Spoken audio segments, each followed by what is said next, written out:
Spain don't destroy you, they suffocate you. Second half, Spain really wore them down. They keep the ball until you forget what it feels like to touch it. Then punish the one mistake you finally make. And Spain is gonna hold it and hold it and hold it until you fall asleep. And when you fall asleep, they're gonna smack you in the face.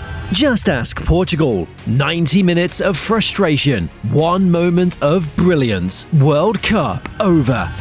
Minute 90 was just impressive. It's exactly what Spain needed. Belgium couldn't be more different. They don't want control, they want chaos. 4 goals against the United States, relentless counterattacks, and enough firepower to scare every team left in this tournament. Now, these two football philosophies are about to collide. One team wants to slow the game to a crawl. The other wants to turn it into complete madness. And here's the scary part. Whoever survives this quarterfinal might already be the favorite to win the entire World Cup. Spain's path here isn't new. It's the same blueprint that won them a World Cup and 2 European Championships over the last decade and a half. Keep the ball, make the other team chase shadows, and wait for the one moment they can't recover from. Against Portugal, that's exactly what happened. Spain held the ball for long stretches, moved it side to side, forward and back, testing every gap in that Portuguese line. Diego Costa stood on his head at the other end, pulling out saves that kept Portugal alive far longer than they probably deserved. And Spain just kept waiting. No panic, no forcing it. They let the game breathe until the 90th minute, when Ferran Torres slipped a ball through for Marino. And that was it. Game over. Ferran Torres, absolutely. They took a quick free kick and caught Belgium on the hop, and then that little reverse ball round the corner.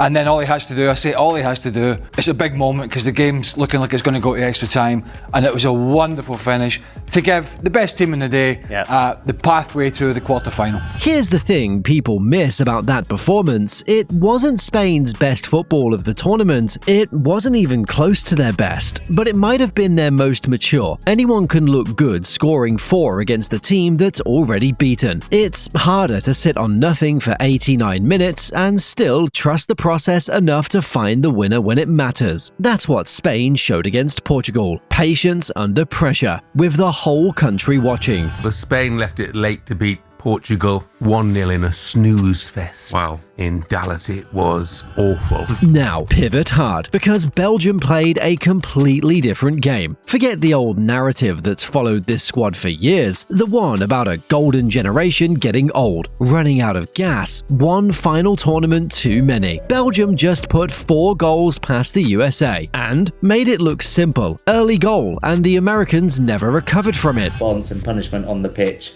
In very impressive fashion. It was by far their most convincing performance of the tournament so far, because it could have been much more than 4-1 as well. Wave after wave of transition attacks, and every single time, the US back line got caught flat-footed, still trying to organize while Belgium was already at the top of the box. Part of that comes down to a decision Rudy Garcia made before kickoff. He went more athletic, more direct, prioritizing legs and pace over the usual control-heavy setup. Has gone in the locker room where you get the result in a completely dominant fashion. You're scoring more goals than you were scoring before because you made those decisions on what the starting 11 needed. And it worked instantly. Belgium looked less like a team managing a game and more like a team hunting one. So here's where we land after round of 16. Spain wins by owning the clock, dragging games into their own rhythm until the opponent breaks. Belgium wins by attacking the clock, turning every mistake into 3 seconds of chaos before you can reset. 2 completely different definitions of control. And on Friday night in Los Angeles, only one of them survives. Spain's plan for this one won't be complicated on paper. Dominate the ball from the opening whistle, string together passes, and force Belgium into long stretches where they don't touch it. That's the trap. Most teams start cracking mentally after 15-20 minutes without possession. They lose shape, lose discipline, start chasing the game instead of playing it. But here's the flip. Belgium doesn't need the ball.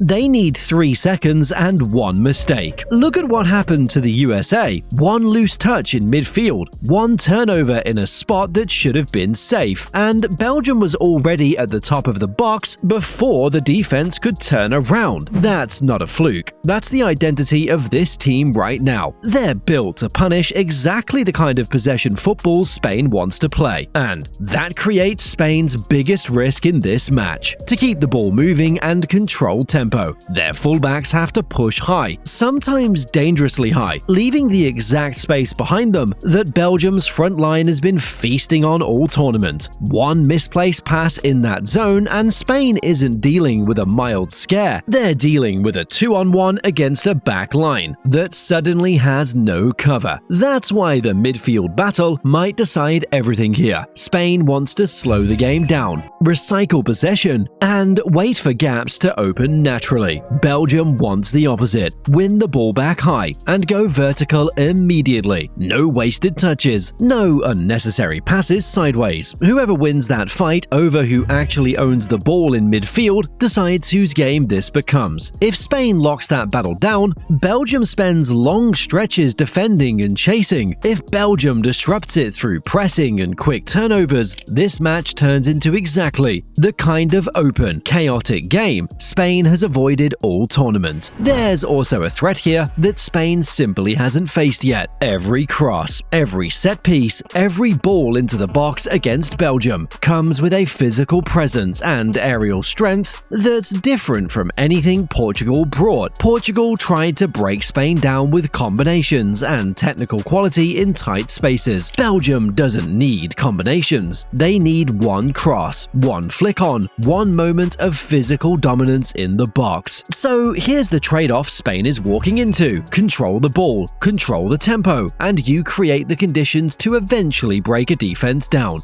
But every attack you commit numbers to is a door left open behind you, and Belgium has spent this entire tournament proving they only need that door open for 3 seconds. Strip away the tactics for a second, because this match isn't just about systems, it's about belief. And both teams walk into Los Angeles convinced they're the better side. Spain's belief comes from a number: 0. That's how many goals they've conceded this entire tournament. For Spain, this tournament, I mean, they're still unbeaten, and they haven't conceded a single goal. So in some respect, not against Portugal, not against anyone. When your identity is built on control, that number becomes proof the system works. Proof that trusting the process pays off, even when the football isn't pretty. Belgium's belief comes from somewhere else entirely. It comes from silencing doubters twice in a row. First, people wrote this group off before the tournament even started, calling them too old, past their window. They answered that. Then,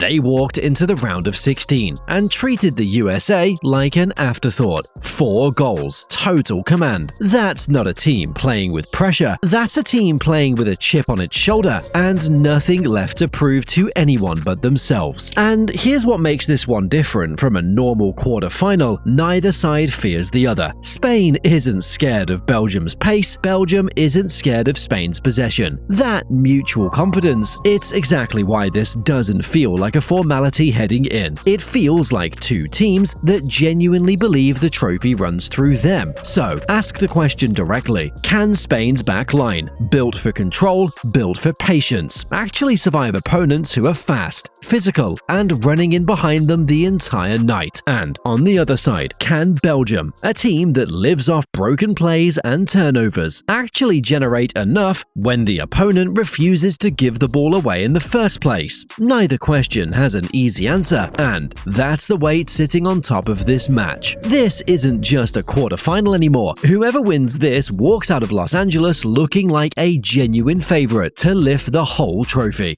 By the final whistle, we'll know something bigger than the score. We'll know whether patience beats speed, or speed beats patience. At the highest level football has to offer, a semi-final spot is on the line. A real shot at the World Cup is on the line. Subscribe so you don't miss the reaction the second this one ends, and drop your prediction in the comments before kickoff.